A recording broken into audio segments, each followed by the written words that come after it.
Hello everyone, welcome to History and Culture. The character, 5th Prince Yongqi, became widely known thanks to the hit TV series My Fair Princess, Huanzhige, and can almost be said to be a household name in China. Back then, the names Xiao Yanzi and 5th Prince were famous across the country. From north to south, and even spread overseas, becoming unforgettable screen icons for many people.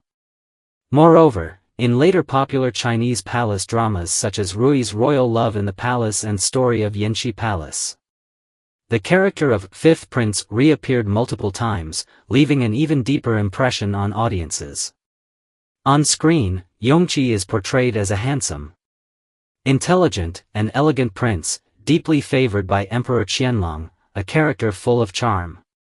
But did Yongqi really exist in history? According to historical records, Yongqi was indeed a real person. His full name was Zhang Yongqi, and he was the 5th son of Emperor Qianlong. He was born in the 6th year of Qianlong's reign, 1741, and died in the 25th year, 1766, passing away at the young age of 25. Despite his short life, Yongqi was known from a young age for his exceptional intelligence. He was fluent in Manchu, Chinese, and Mongolian, and also skilled in horseback riding and archery, demonstrating well-rounded talents. Due to his outstanding abilities, Emperor Qianlong held him in high regard and entrusted him with several important responsibilities in the imperial court. In the 30th year of Qianlong's reign, 1765, the emperor granted the 24-year-old Yongqi the title of Heshua Prince Rong, which was a high honor and recognition of his abilities. One particularly remarkable discovery further confirmed Yongqi's historical existence. In 1958, while building a reservoir in Miyun, Beijing, workers accidentally unearthed an ancient tomb. After thorough examination and research by archaeologists, it was confirmed to be the burial site of Prince Yongqi from the Qing dynasty. Through careful analysis of the tomb remains and comparison with historical texts, a long-standing mystery that had puzzled scholars for years was finally solved. By studying the burial artifacts, the structure of the tomb, and authoritative records like the draft history of Qing, experts reconstructed the true identity of this Qing dynasty prince. He was indeed Emperor Qianlong's 5th son, Zhang Yongqi. Inside his tomb, archaeologists found a large number of calligraphy and painting works, including valuable pieces from the Song dynasty. This corroborated historical accounts that Yongqi was an art enthusiast, particularly fond of Song dynasty artworks. In addition to his literary talents, Yongqi's military abilities were also highly praised. Historical records state that in the 24th year of Qianlong's reign, Yongqi served as commander of the Bordered Yellow Banner, a prestigious post that also signified the emperor's full confidence in his military capabilities. Interestingly, experts discovered during their analysis of the tomb's layout that its scale far exceeded that of a typical prince. This above-standard scale closely aligned with the extraordinary favor Yongqi received during his lifetime. Moreover, many Western artifacts were unearthed from the tomb, reflecting Yongqi's curiosity about Western culture and new things, an uncommon trait in the Qing imperial family at the time, further showcasing his open-mindedness and innovative thinking. Furthermore, as Emperor Qianlong's favored son, Yongqi's birth also elevated the status of his mother, Consort Yu, in the imperial harem, making her a highly respected figure. In fact, Consort Yu was one of Qianlong's companions even before he ascended the throne. She accompanied him from his days as a prince all the way to his reign as emperor, sharing over 60 years of companionship. Even in Qianlong's later years, she was frequently summoned by the emperor, highlighting her special place in his heart. This long-standing companionship and deep affection undoubtedly earned Yongqi additional attention and love from the emperor. In the 6th year of Qianlong's reign, Consort Yu gave birth to the emperor's 5th son, who was named Yongqi. Although Qianlong had many children, Yongqi stood out from his brothers thanks to his intelligence and courage. Historical records note that Yongqi was not only well-educated and knowledgeable in astronomy, geography, and mathematics, but also skilled in archery and military strategy, a true talent in both civil and military disciplines. Because of his excellent performance, Qianlong personally granted him the title Prince Rong. In Manchu, Rong means glory, reflecting the emperor's high hopes and deep affection for Yongqi. Yongqi also faced a life-threatening ordeal during his youth. One day, a massive fire broke out in the Zhuzhou Qingyan Hall at the old summer palace. The blaze was extremely fierce. Emperor Qianlong's brother, Prince He, Aizen-Joro Hongzhou, angered the emperor by failing to take timely action.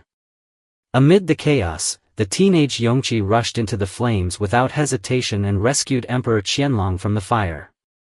His bravery not only saved the emperor's life but also deeply moved Qianlong, strengthening the bond between father and son.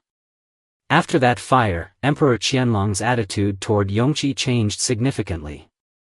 Some historians speculate that it was precisely this heroic act of saving the emperor that first made Qianlong seriously consider Yongqi as a potential heir to the throne, marking a crucial turning point in the imperial succession struggle. This event highlighted Yongqi's special place in Qianlong's heart and gave us a glimpse of a more authentic and multidimensional fifth prince than what we've seen in television dramas. Later on, Qianlong's favoritism toward Yongqi became increasingly evident. He personally guided Yongqi in his studies and paid close attention to every detail of his daily life, showing great care and affection. Yongqi also lived up to expectations. He was exceptionally intelligent and especially gifted in painting, an interest that coincided perfectly with Qianlong's own deep passion for the arts. In terms of talent, education, and personal strengths, Yongqi was undoubtedly a highly promising candidate for the throne. However, fate often plays cruel tricks. Despite his youth and promise, Yongqi ultimately succumbed to illness and passed away far too early, leaving behind endless regret.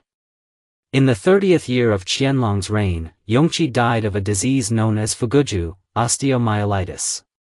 This condition typically affected the outer thigh, causing severe pain in the bones and muscles, and in advanced stages, made walking or bending the legs extremely difficult. According to the Golden Mirror of Medicine, it was a particularly agonizing illness. Experts believe that Yongqi may have developed this disease as a result of frequent horseback riding, hunting, and long hours spent outdoors during his youth. Over time, exposure to wind and cold likely led to the accumulation of dampness in the body, eventually triggering the illness. In fact, fuguju was not an incurable disease at the time. So why did Yongqi fail to recover, despite having access to the best medical care in the imperial palace? A widely circulated theory among the public is that the imperial physicians made critical diagnostic errors and lacked the necessary medical skill, failing to provide timely and proper treatment, leading to a worsening of the condition. When Qianlong learned that his son's illness was beyond treatment, he was overwhelmed with grief and flew into a rage. He ultimately punished the responsible physicians harshly, which reflects the depth of his sorrow and frustration. Yongqi's death was a heavy blow to Qianlong. He not only lost a beloved son, but also one in whom he had placed great hopes as a future emperor. Historical records indicate that even after Yongqi's passing, Qianlong continued to mention him on multiple public occasions. He even composed a poem titled Jin Gong Qian Huai, sentiments expressed in the palace, to express his deep longing for his departed son. In 1798, during a meeting with a visiting British envoy, Qianlong inadvertently revealed a long-kept secret. He had originally intended to pass the throne to fifth Prince Yongqi. At that time, Yongqi had already been gone for over 20 years. Yet Qianlong still could not let go, proof of his enduring love and longing. Later, evidence from Yongqi's tomb also supports this special status. According to records, archaeologists found a carved stone wall in the tomb featuring a crane spreading its wings. Under Qing dynasty regulations, such decorations were reserved only for top-ranking officials of the first rank or higher. Moreover, the tomb contained not only these exquisite carvings, but also a large number of finely crafted jade burial items. All signs indicate that this was not the tomb of an ordinary prince, but one of exceptionally high standards and symbolic significance. Thus, whether in terms of the tomb's scale, artistic craftsmanship, or the richness of the burial goods, everything silently speaks to Yongqi's importance in Qianlong's heart. This also indirectly confirms a long-circulated belief among the people: Qianlong doted on Yongqi deeply, and had indeed once intended for him to inherit the throne. This was not mere rumor or fabrication. This is the History and Culture channel. Liking and subscribing are the greatest help and support to us. Thank you everyone, and see you in the next time.